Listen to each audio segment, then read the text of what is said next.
It's very important for us to seek God as always in our life, to seek Him above anything else. And not just that, we should always read His Word because once we continue to feed our faith, then we will grow in our faith.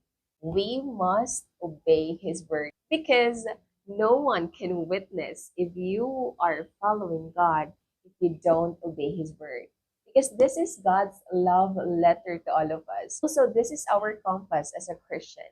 We are not perfect. We are imperfect humans. We are being saved by God. We should continue to depend on Him because we know that God knows everything. We are fully aware that there are certain consequences that we will experience if we don't follow God's ways. Even if no one is watching, continue to serve Him, continue to follow His word, because I believe God will always take care of you. All right, God bless.